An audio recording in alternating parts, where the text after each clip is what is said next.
করেছে এবং এরা ভয় পেয়ে এগরা জেল হাই স্কুল থেকে ভোট সরিয়ে নিয়ে গেছে জেঠখানে। তৃণমূল এখন যে কোনো ভোট নয় মাদ্রাসাতে করে, নয় কোথায় মুসলমান বেশি আছে ওইটা খুঁজে খুঁজে করে। এই আয়ুব বেটা, আপনি নাকি মুম্বাইতে ব্যবসাপত্র কিসব করেন টরেন, ওখানে কে মুখ্যমন্ত্রী হয়েছেন জানেন তো? ছত্রপতি শিবাজী মহারাজের জায়গায় দেবেন্দ্র ফডনবিসের।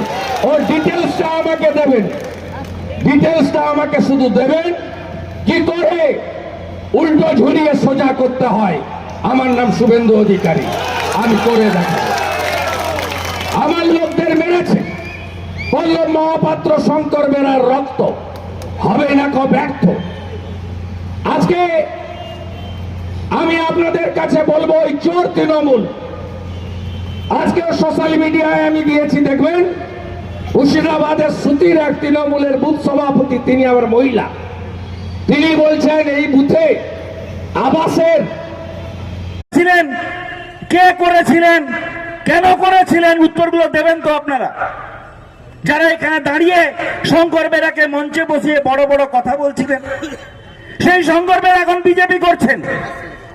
যারা আমরা নির্বাচন ক্ষেত্রের মধ্যে ছিলাম, তিনি দাঁড়িয়ে পকেট থেকে স্লিপ বার করে, হলুদ রঙের ছোট স্লিপ, তিনি মানুষকে পরিবর্তন করছিলেন।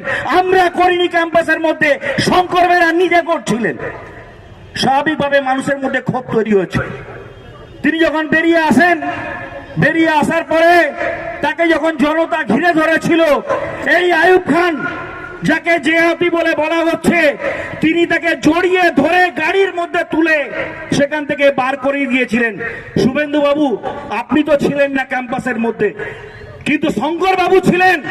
তার এই কথাটা আপনাকে বলা উচিত ছিল যে আয়ুব খান তাকে বাঁচিয়েছিলেন, আয়ুব খানই তাকে গাড়িতে তুলে পাঠিয়ে দিয়েছিলেন। আর এখানে দাঁড়িয়ে বানিয়ে বানিয়ে মিথ্যে কথা বলছেন। আয়ুব খানকে আক্রমণ করতে হবে, কারণ আপনি মুসলিমদের সহ্য করতে পারছেন না। সে কারণের জন্য সাম্প্রদায়িক বিভেদ তৈরি করে দেওয়ার চেষ্টা করছেন, একটা সম্প্রদায়কে আক্রমণ করার চেষ্টা করছেন। আপনিও হিন্দু, আমরাও হিন্দু, বিবেকানন্দ থেকে বড় হিন্দু তো কেউ নেই। বিবেকানন্দ কি বলেছিলেন? তিনি বলেছিলেন, যখন তিনি শিকাগোতে বক্তৃতা রাখছেন, তিনি হিন্দুইজমের পেপার পড়ছেন, তিনি কি বলেছিলেন? বলছেন, আমি সেই হিন্দু ধর্মের কথা বলছি যে হিন্দু ধর্ম উদারতার হাত প্রসার করে সমস্ত মানুষকে